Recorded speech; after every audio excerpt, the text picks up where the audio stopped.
Blog Talk Radio. Live from the nation's capital, it's Quintessential Listening, Poetry, with host Dr. Michael Anthony Ingram.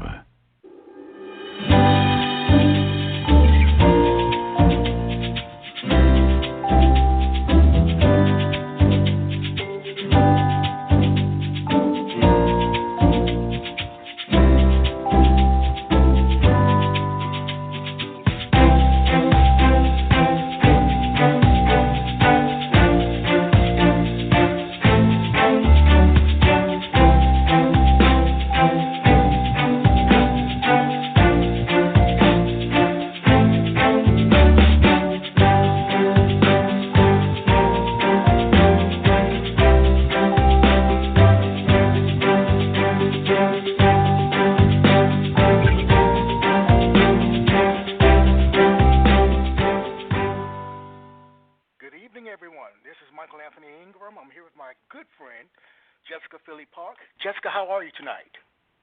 I am doing great. Thank you so much. How are you? I'm quite well. Thank you for asking. What is poetry, Jessica?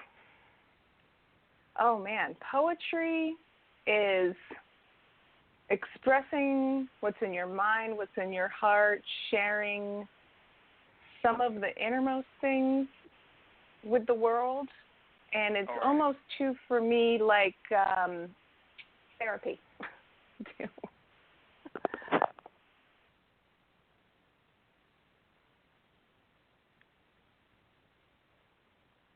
Hello? Hello? Yes. Can you hear me? Yeah. Yes, I can. Okay. Yeah, and the last thing you said is I got you. No, the last thing I said, it's almost like therapy to me as well. It's almost like therapy. I can understand that. I can understand. Mm-hmm. What sparked your love of poetry? What sparked your love of poetry? I have to say it was probably when I was younger, and I definitely like the creative kind of writing classes and that sort of thing. And I remember it was sometime in high school, early in high school, that I was asked to write a poem, or I think maybe it was I started journaling, and some of what I was feeling was best expressed with rhyme.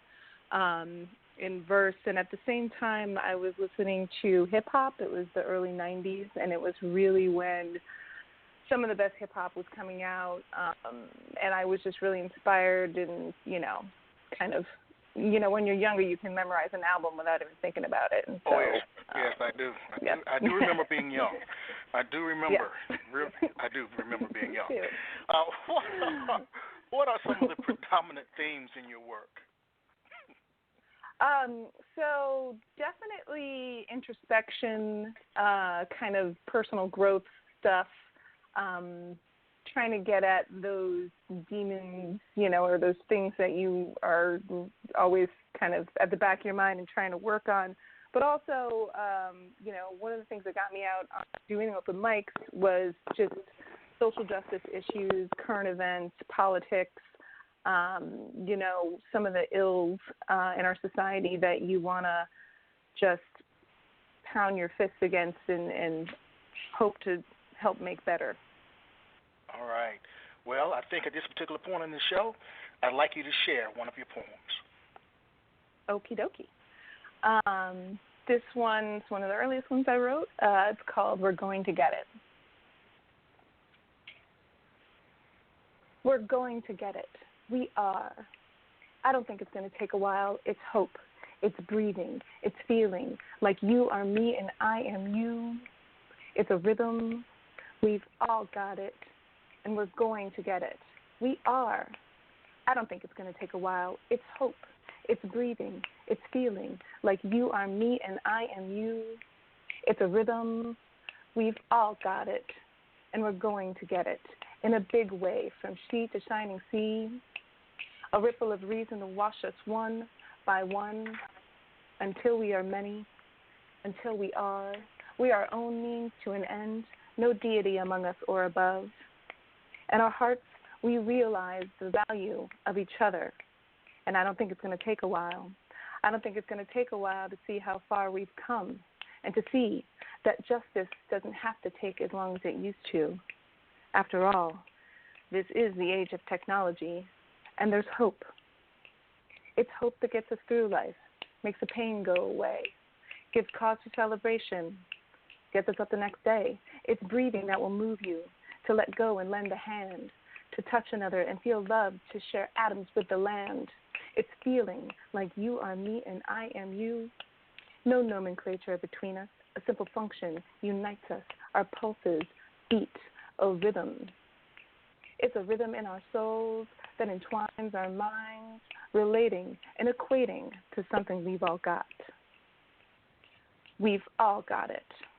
It's that feeling that you get when you're walking down the street, no special thing happening, and then bam, suddenly you understand everything in the universe, how to achieve pure peace. That's right. We've all got it, and we're going to get it. We are. I don't think it's going to take a while. It's hope. It's breathing. It's feeling like you are me and I am you. It's a rhythm. We've all got it, and we're going to get it. Thank you. Wow. We've all got it. We've got it. I agree with you. We've got it. You know, poets hail from all over the world. Where do you hail from? I am from Connecticut, from the New Haven area, a little town called Bethany. Came to D.C. when I was 18 to go to college, and I stayed. So I've been here for about 24 years. Yikes. Yeah. That is quite a period of time. Yes, it is. Please share another of your works. Okay. This is also, I'm trying to maybe go in chronological a little bit with some of this. Okay. This is one of those more introspective pieces. I kind of want to reason. Purpose of who I am, what I do, wondering not where I'm going to end up, wanting to commit to everyone, say yes, and be me along the way, everything, anytime, maybe losing the point, floating somewhere, unable to land, scary thought, straight, focused like others, knowing path, led like weight in reflected gravity, pushed up assured, on point, arms out, balanced, eyes facing forward. You wait, right, never pulled back, questionless, unspeaking yet spoken to. I could just stand ready, hold up my foot, shift forward to ground my first foot, second foot, the first again, press on the earth while it spins beneath me as I wipe the stars with my hands and smile at being here to do it. And that's it. Do you think that you were meant to be a poet? I think that I was meant to be creative and to use rhythm to put it out there. So Okay. I guess in a way, yes. All right. If you're meant to be a poet, I think that's I know your work, and I know that it is very rhythmic. With the rhythm, what are you attempting to express, to share with the audience? I think it's from when I was younger. I danced, and counting 1, 2, 3, 4, 5, 6, 7, 8 is actually just how I count. If I have to count something, it's just ingrained in me. And so I think that from a young age, I kind of walked around the world feeling good with that rhythm feeling. Let me just say it that way. So rhythm, to me, there's a lot of feeling in rhythm, and putting the words, floating on those rhythms, it helps people remember those words more, I think.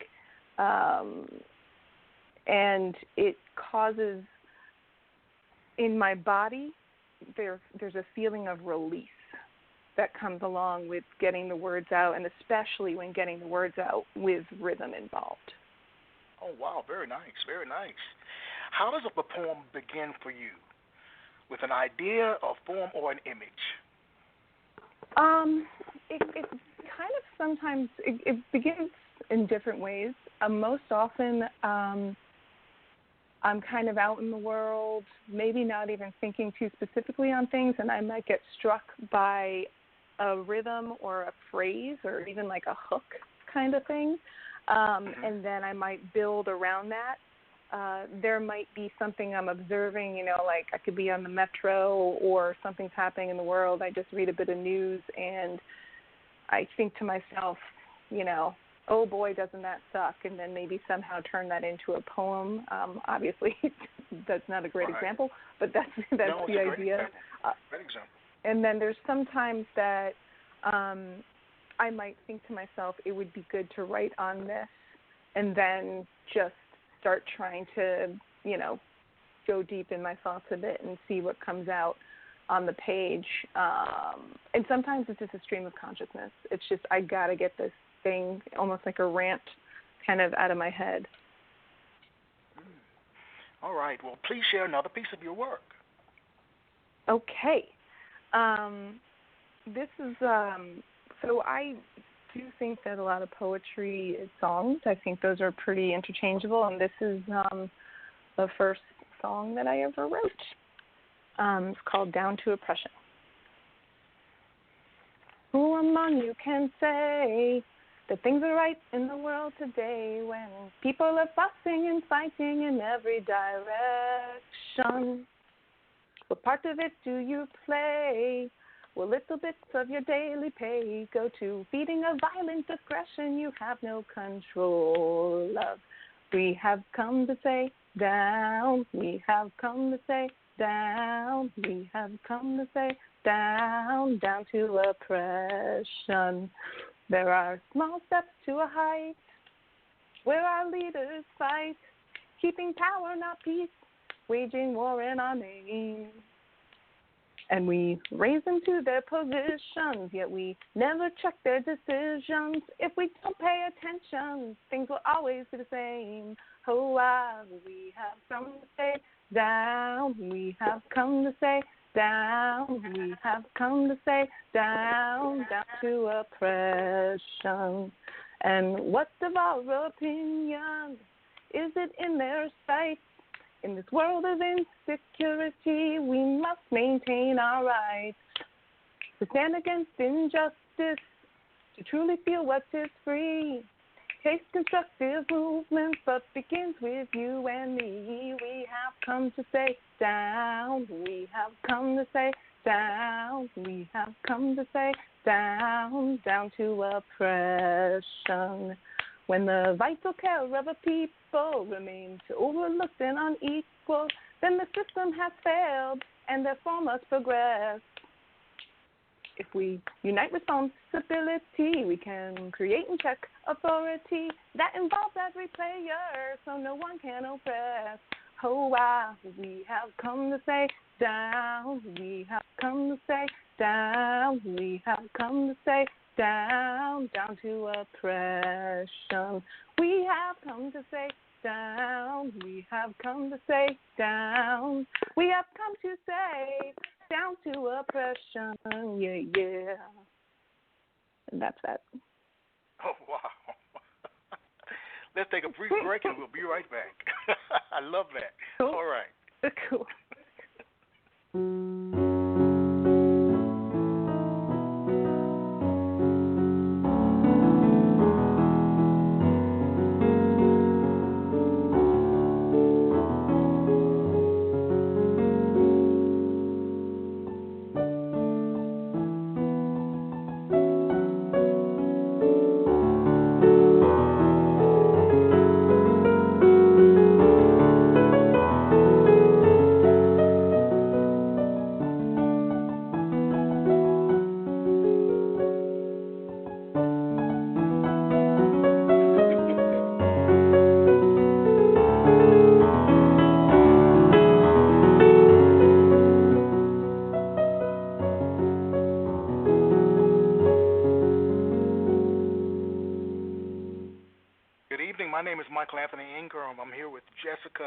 Philie Park. If you'd like to speak with Jessica, the call-in number is 646-787-1631. Jessica, what makes a poem good? Ooh, what makes a poem good? I think heart and intention.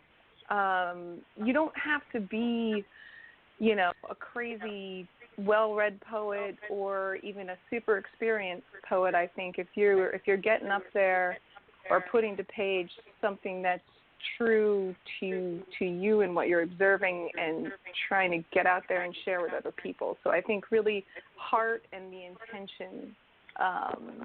Like I said, it doesn't have to be perfect, doesn't have to rhyme, but it's about if you're sharing some of that inner stuff that we all are trying to get out of us and relate to each other about.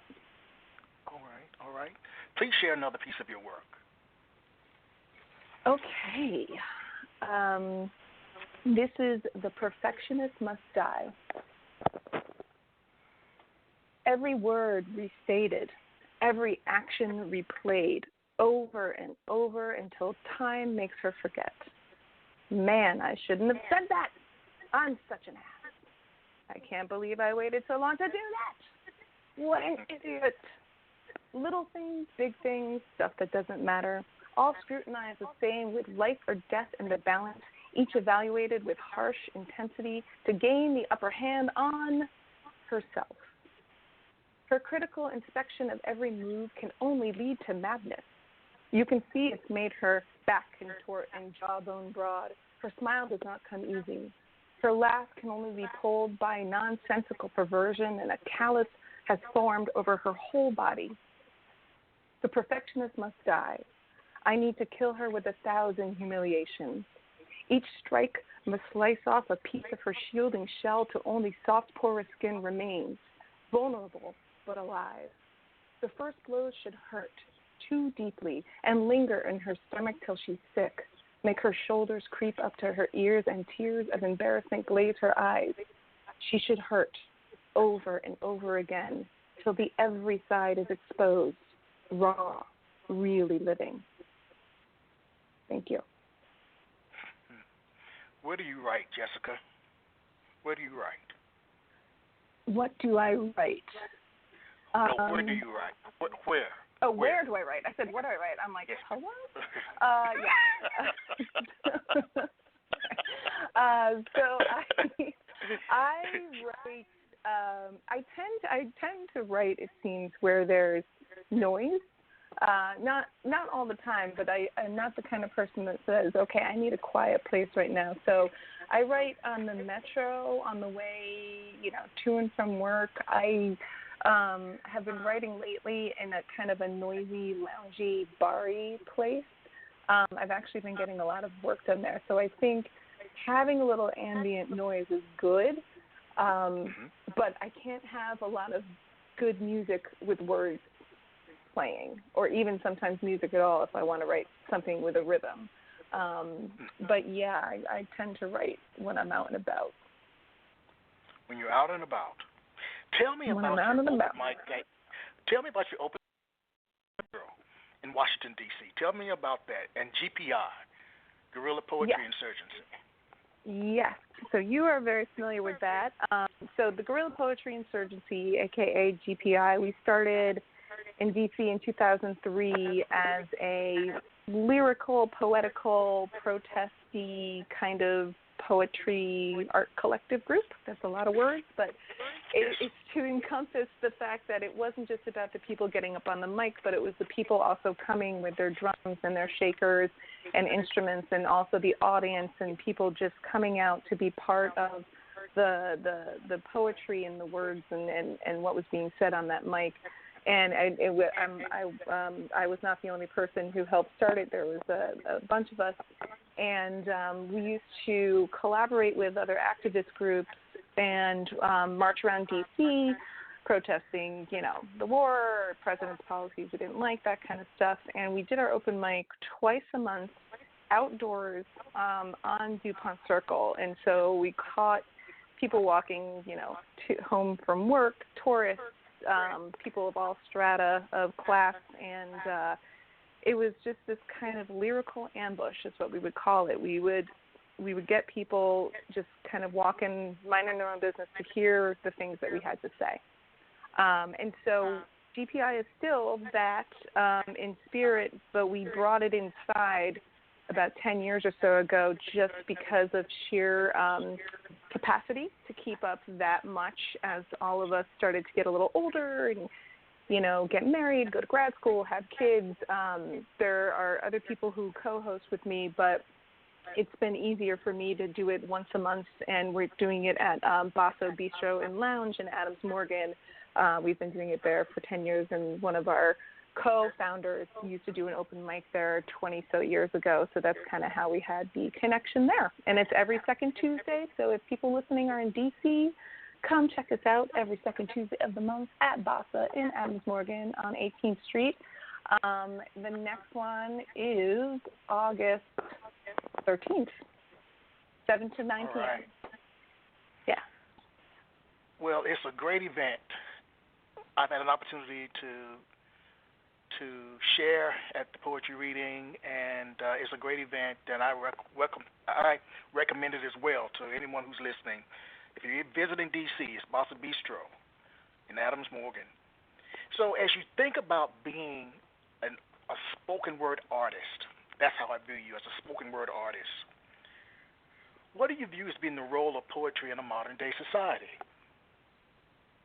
The role of a poet. I think it's to keep up the dialogue of what we want to talk about within our communities and as a larger nation and world. I think that it makes some of those themes and some of those things that are hard to talk about possibly a little bit more accessible or lighter, even because you're doing it in this rhythmic, sometimes often fun, spirited way, or very, some of the ways that people get across some of the hardest things to talk about.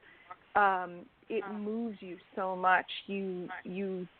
Poetry is this vehicle of bringing that emotion into you, into your body, and feeling those words or those ideas a little more deeply. So I think it can only help create dialogue and bring people together from different walks of life. I mean, at our open mic, we've had people who have completely opposite political views getting up and doing their pieces. And they are hearing each other when they otherwise might not if they started having just a talking debate about their beliefs. So it just ends up being a vehicle, hopefully, for changing the world for the better, I would say. All right, very nice. I think also, too, that at the poetry readings, creativity is not stifled. There are no censors in terms of what you share.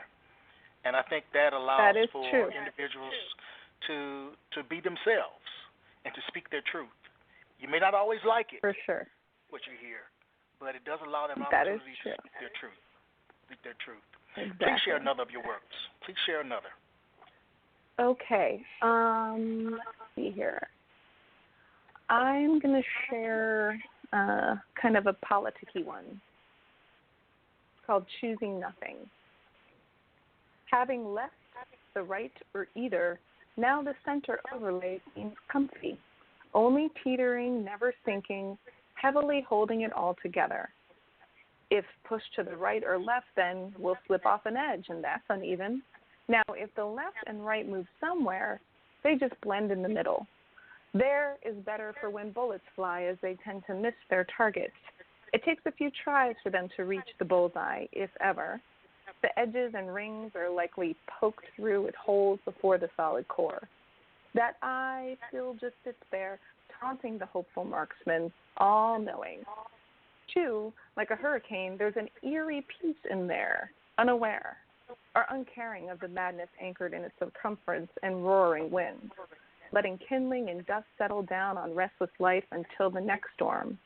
They'll let this one pass, and the next, and the next, until they or we are gone. Thank you. We have a caller, Jessica. I'm going to bring this person in. All right. Okay. Area Hello. code 240-418. You're on the air. Hello. Hi, Jess. I think that one of the poems you read tonight spoke to this, but could you tell us a little bit more about kind of what prompted you to get up and recite your poetry in front of other people, and how do you find the courage for that? Thank you for the question. I started off writing in my journal mainly, and I really liked, like I said earlier, hip-hop. And in college, I had some DJ friends, and I started freestyle rapping with them for fun.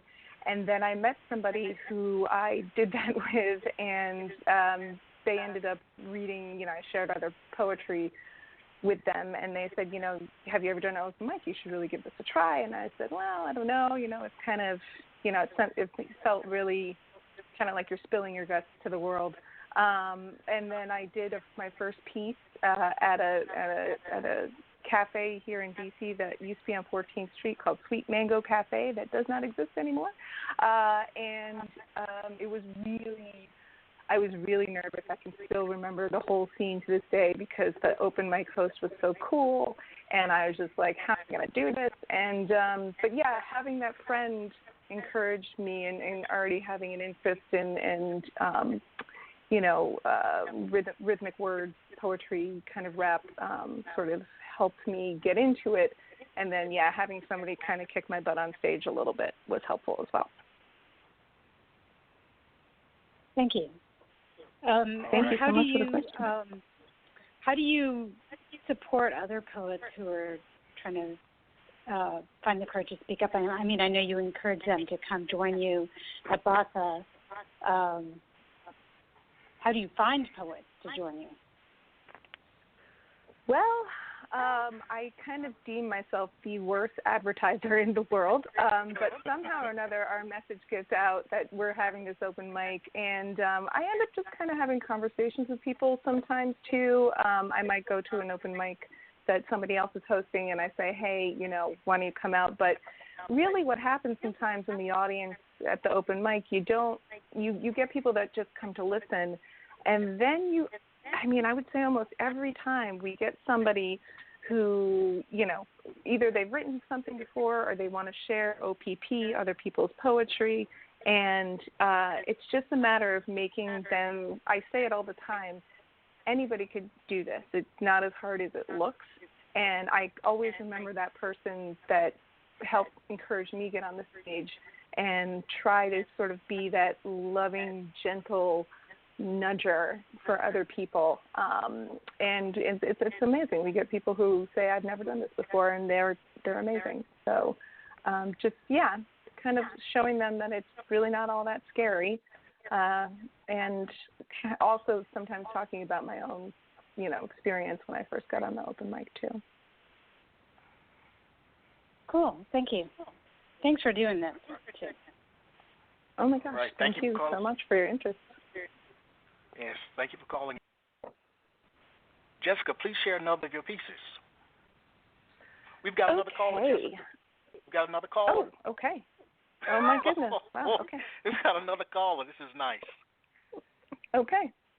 Hi. All right. I have a 15-year-old son who's getting into street art and public forms of expression, and wanted to know how you saw the poetry and the events maybe overlapping with that, or what other types of expression in public and kind of semi-public spaces would be like a good growing experience for him.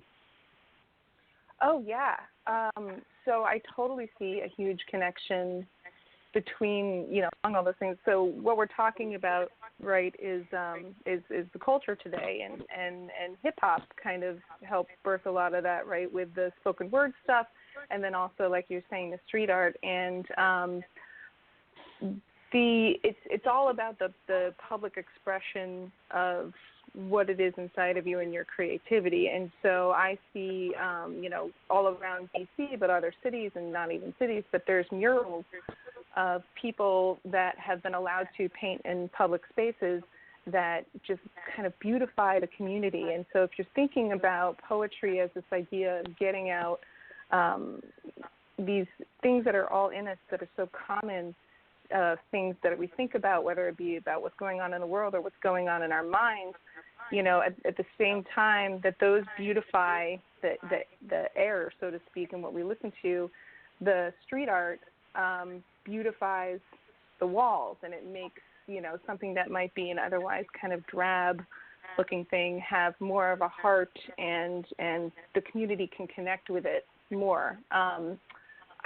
I actually have some people in my life, some loved ones who actually do street art and have found it to be an amazing source of community, and they find other people like them, and so then they end up making friends with people that, you know, really love to do this thing, and they do it all together, and then opportunities have actually come from the community. You know, a business owner might be like, oh, you know, I really like what you guys are doing.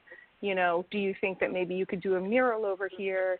And those artists might sketch, you know, this is the ideas that we have, and then the business owner or even the municipality will say, great, please paint this underpass and make this beautiful, whereas it used to just be a place where people would, you know, throw garbage out the window as they drove by in their cars, that kind of thing. So to me, it's all about one big sort of community, and the poetry and the street art is related. And also, too, in D.C., it made me think of another type of street art, go-go, and the guys, you know, typically guys performing on, like, buckets. Yeah. These really awesome beats. If you don't know what go-go is, people who are listening don't know go-go, definitely look it up.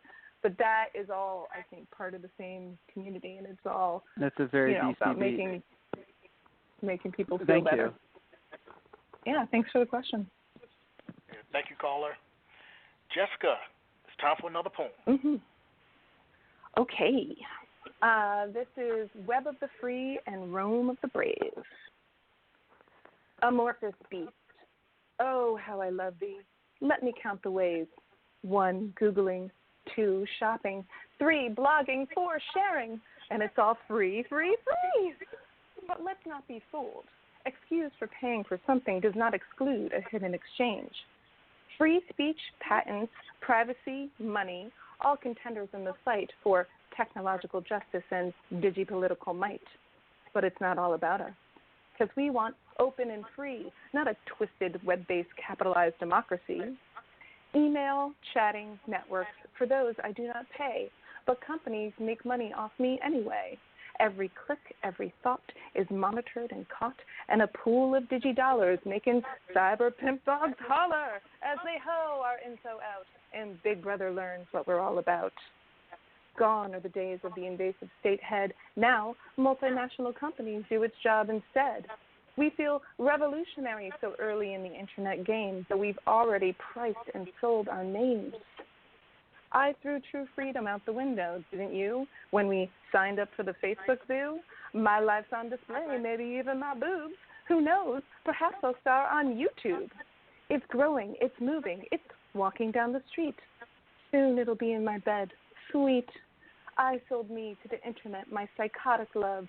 Don't leave me. Don't leave me. Wait, what if the power goes out? Fuck. Thanks. All right. Yeah, so that one's actually old. Okay. I still think it's very, very true, but it's like not any, you know, everybody knows that companies make money off of us anyway, so. You sound like a social justice warrior. And sometimes there's negative connotations about being a social justice warrior in today's times. That's true. Yeah. Well, I'm actually kind of feeling guilty because I feel like I'm not being as much as a warrior as I used to be, and I'm trying to not be judgy of myself on that. But there's been a lot happening over the last 24 years. So. Right. That's true. How has your poetry changed since you began writing poems? How has your idea of poetry changed since you began writing poems? So my poetry itself, I feel like over the last 10 years has gotten a little bit more introspective and journaly, kind of getting older and making big decisions and making changes. So I feel like, the 10 years before that, there was kind of a lot more of those social justice type ideas. I think, though, kind of stylistically, I've gotten a lot more loose and less down to perfectionism, I think, in my writing. A lot more starts and stops with poems. Like I was looking through my stuff and I was thinking, man, I really need to finish that. But I feel like I'm experimenting more with style and not thinking about what the rhyme necessarily like or what other people might be hearing, but really just kind of trying to do it for myself a little bit more. All right. Well, share another piece of your work. Okay. This one's called Patterns and Blocks.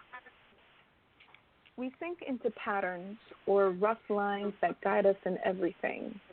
Knowing no better than the habits we choose, our lives are built. One block on top of another with its beam supporting the next floor. We walk the stairs between floors and peer through panes, then ride the elevator. We usually forget to maintain the foundation, so it's hard to notice its cracks, though feeling them is just a thought away. Easy enough to keep at bay by stacking patterns and blocks to add more layers of learning or distraction, or both. Aren't they both? I look, you show, and we share it, but I only nodded while you had a spark that became your rebar for your next floor. I want to know how you build your structure. Thanks. Wow. All poets have several words that come up over and over again, words or sentences that they just can't help but use in their work. What are three of your absolute favorite words to use in your work? Oh, boy. Wow. I feel like you could probably tell me. Man, that one's a hard one. Three of my favorite words. Yes. Well, I really don't know. I guess. I mean, I would say love because I love love, but I don't feel like I have a lot of poems that say love. Okay. Probably fight, but not in a fight in a oppressive sort of sense, but more of an uplifting sort of sense. Yes. And I noticed that a lot of my stuff is aspirational or persistent, I guess. So it's sort of like words that are moving you forward, like sewing, spinning, those sort of things. But I need to think more on that. I bet you there's words that I use all the time. Would you recite my favorite poem? Oh boy, which one? Bullshit, I think I know what you're going to say, but bullshit. I knew you were going to say that. Yep. Yes, I can. love that. All right. And this is one that I am eternally trying to memorize. But I'm one day it'll be totally memorized. I got to take a breath before this one. This is bullshit. Oh, I'm so sick of bullshit. Always seeing through that bullshit. All pushing around and in and out about the town, coming up on you, then slap you down. Makes no sense ever, but it picks a fight and knocks you out. Then pats you on the back, be all high five and modest and honest, not knowing what to say. I'm confounded and astounded by the argument at hand, which is at the hand was the means to the end where we both began with the back and forth of every day, and none of it even mattered anyway. Hey, good game, bullshit. Whoa, my bad, bullshit. Oh, straight talking don't get me a thing when I stick up for myself and I start to swing with the words that are mine, but get twisted inside, tipped by a slick talking master who just wants to get by, all squeaky clean with a smile to boot, making it so damn hard to run away with the loot, 'cause it comes back to me in my ridiculous head, looking at my reflection to the self instead. Why am I acting with my bullshit? Bullshit. Trying to pretend. All bullshit. Bullshit. Can't deceive my eyes. It's all bullshit. Bullshit. And to me, my surprise, me too. It's bullshit. Bullshit. It's human nature. It's a matter of fact. At the top of the heap, this is how they act. Doesn't make it okay, but the models in place to deceive the polity in every race. Take over and seat the same ideals in place. Offer change, more change than a slap in the face. Hey, vote for me. It's bullshit. Bullshit. I'll be a voice for all. Bullshit. Bullshit. It starts at home and it multiplies, so you got to rein it in and think. In our world, we don't need to spread it around, covering our own grounds with stink. When you hear, you can listen. When you listen, shut up. Hit pride with uppercuts and kindness. We can let opinions fly. There's no need to lie. Valid points overcome scared blindness. Hey, what's that smell? It's bullshit. Bullshit. But it's drifting away. No bullshit. Bullshit.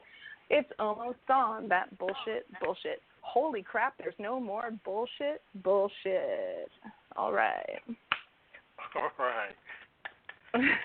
What was happening in the world when you wrote that particular piece? Oh my gosh. So I believe the debates were going on. So publicly, like the debates were going on for the last election, for the one for, was it 2016 election? 2016. So debates. Yeah. So all the debates were happening. So, you know, there's a lot of bullshit in there.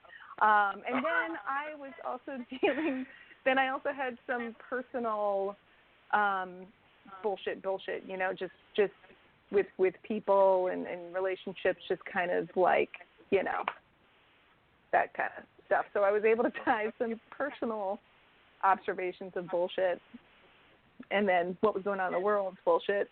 And then in this, I also mentioned my own bullshit, because if you're recognizing bullshit in other people, you can't not see your own bullshit too, because no one's perfect, right? So. Oh, very nice, very nice, very nice. Let's take a brief break and we'll be right back. Okay.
Anthony Ingram.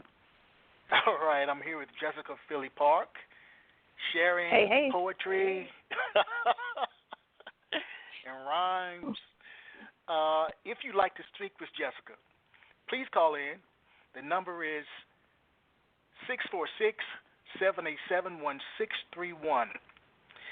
Jessica, please name for me 3 of your favorite poets and ways in which they inspired you. Okay. So my inspirations are some of the people I know in our community. So people like Shahid Buttar, Lori Blair, Louis Furman, Michael Anthony Ingram, Gauri Kanaswaran, all DC-based or formerly DC-based poets. And I could go on, but I would say that my education in poetry has come more from this type of community, open mic area than it has anything that I've read in books. All right. And it's not to say that things I've read in books aren't good. It's just I I'm not the most well-read poet, let's just say. I can understand that. Neither am I. Mm-hmm. Neither am I. I like I like hearing people's work, and that's important to me. Well, let me ask this question. Writers and poets write for a myriad of reasons. Some write primarily to speak a message to their audience. Others write because to stay silent is not an option. Why do you write? Now, I have a guess, but why do you write? I write for a few reasons. One, to get it out of me, and some of the things to get out of me are these things about the world that you think about and want to do something about, and maybe you feel helpless, but maybe if you talk about it and then other people will talk about it, and maybe there'll just be this ripple effect that something will get solved along the way. And you could say that, too, about some of those internal being human, therapy-ish kind of feelings and processing things. So I would say that is the answer. All right. What do you want your poetry to do? And where do you want it to go?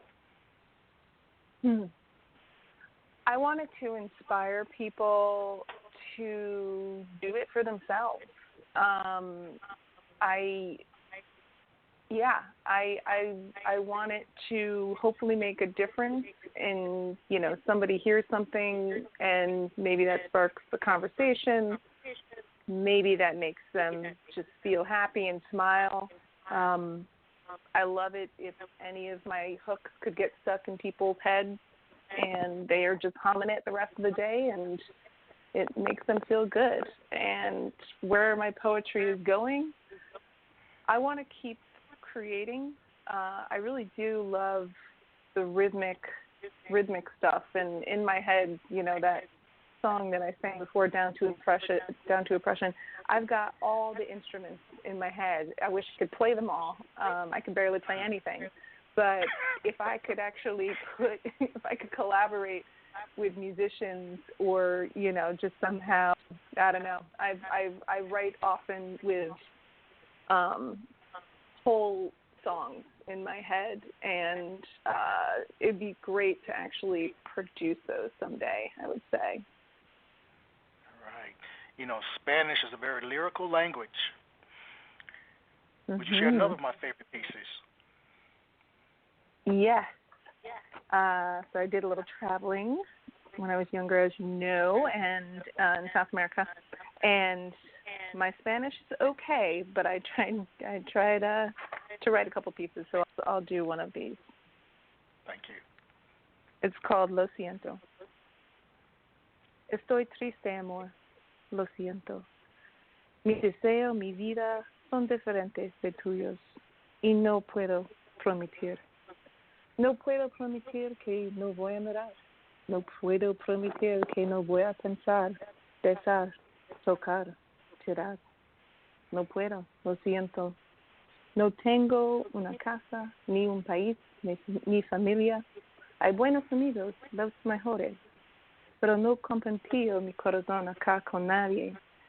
Él está lejos con mi mamá y sangre. Tengo miedo que yo rompí tu corazón y la sangre está corriendo como un río. Lo siento, amor. Pensé que pudiera ser tuya. Gracias.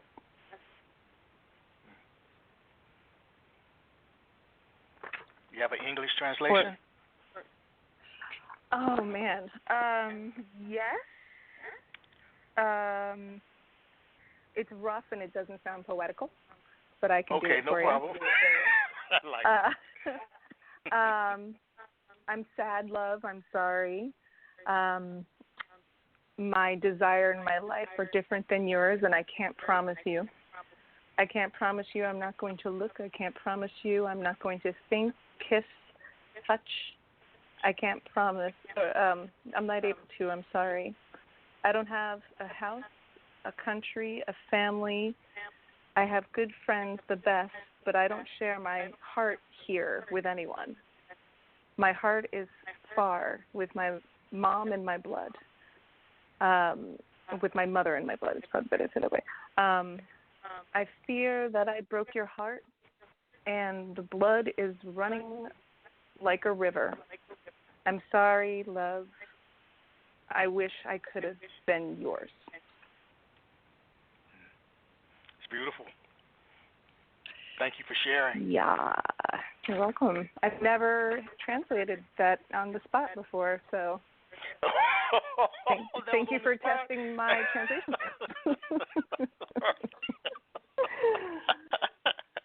You are a poet. Oh, yeah. Have you ever been published? No. I can say that the only thing I've been honored to do is actually create a collaboration with some friends that did do some music behind that, Down to Oppression. But no, I don't think I've been published that I can remember. No. Do you plan to submit your work at some point? Is it a goal? Yeah, I think so. I think it would be good to do that. I don't really know where I would submit it. I'm sure I could try. I think I'm a little bit scared. Maybe I would just self-publish and, then I don't have to be judged. It's just out in the world. It's under my name. I understand. I feel like if you submit, it's like a contest or something, I think, or you have to be accepted. So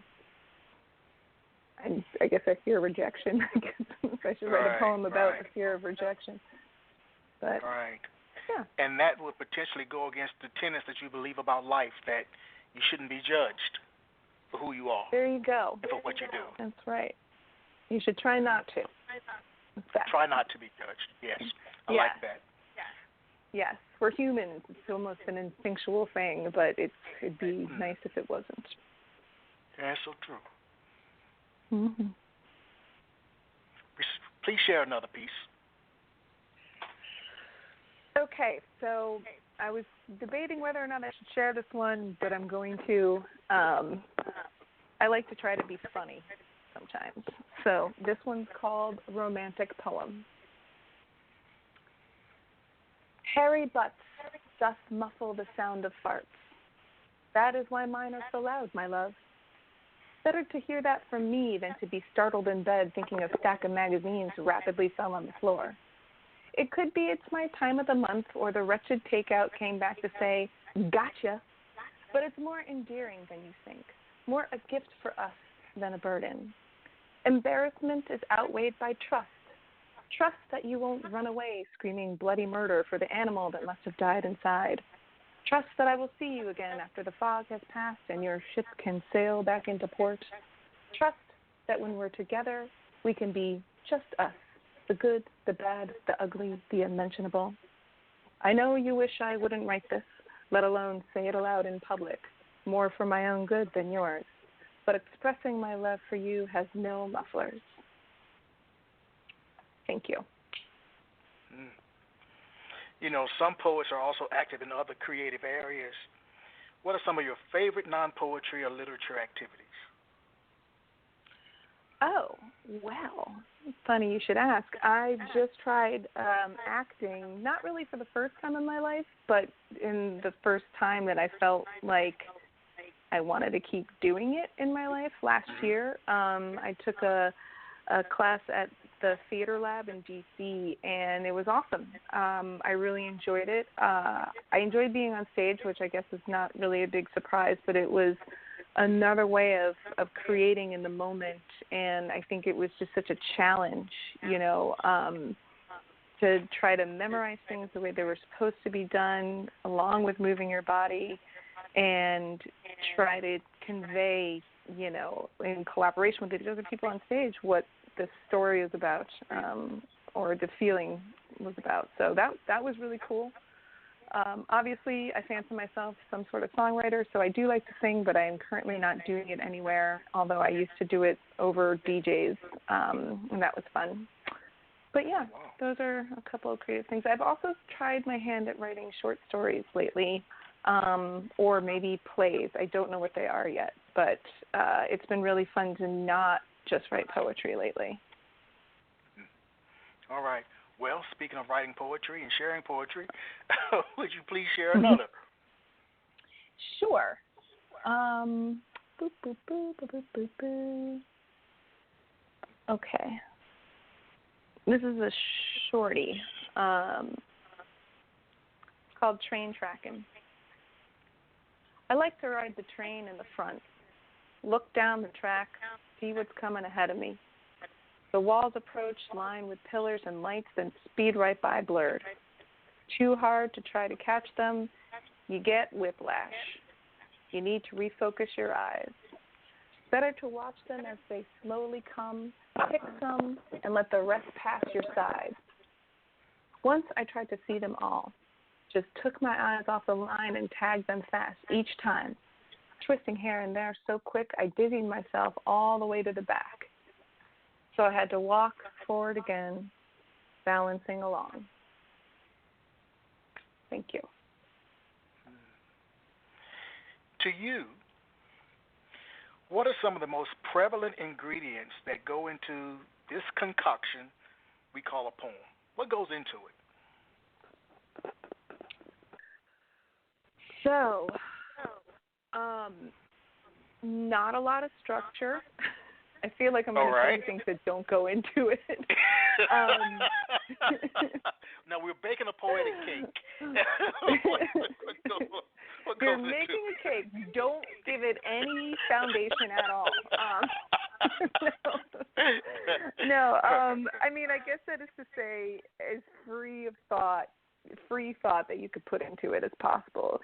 If you can capture some of those sparks in the moment that you're thinking about that thing you want to, write about, I think that those are kind of those sparks that you catch, and then, build it out with connecting thoughts. I guess I'm not being very eloquent, I don't think here. That's all right. That's all right.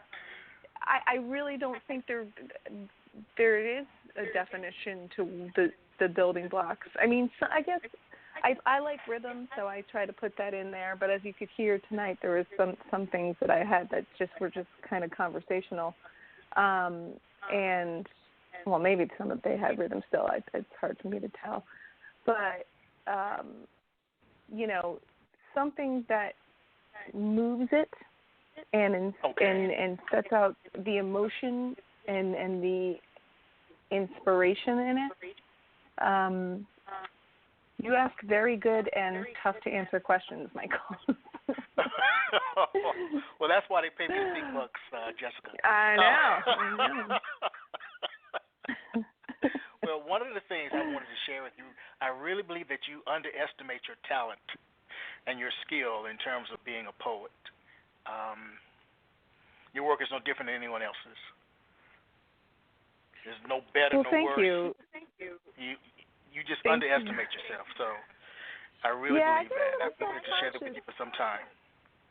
Thank you. Well, I get a little self-conscious because I think that the word poet is very strong, and I am shy sometimes to accept it because I don't feel like I produce enough, that I'm writing enough, and I'm trying to get over that. I think I'm kind of over that. I mean, I've been doing this poetry for a very long time at this point, right. but I don't know. I mean, there's that human judgment, right? That we need to be less judgmental. But I really appreciate you saying that. It's very nice to hear. All right. Well, let me ask this one last question before we close out. Can you believe the hour is almost over? I can't. It's almost over, Jessica. It's almost over. It's almost over. When people hear your work, and I've had opportunities to hear your work, they usually want more. I know that I want more. What's next for you as a poet? I want to keep writing new and rhythmic stuff that is getting back to some of that social justice stuff and memorize it, gosh darn it, because I think that some of the best stuff that I do is stuff that just comes out without having to look at a page. So that's that's kind of where I want to go with poetry next. All right. Well, I'd like to thank you for being my guest tonight. Oh my gosh, thank you for having me. It's been such an honor. This is amazing. Really, and thank you for all you do. Well, hey, I appreciate that, but you're the amazing one. Well, to everyone tonight, thank you so much for joining us, and we'll be back next week with another edition of Quintessential Listening Poetry. Good night.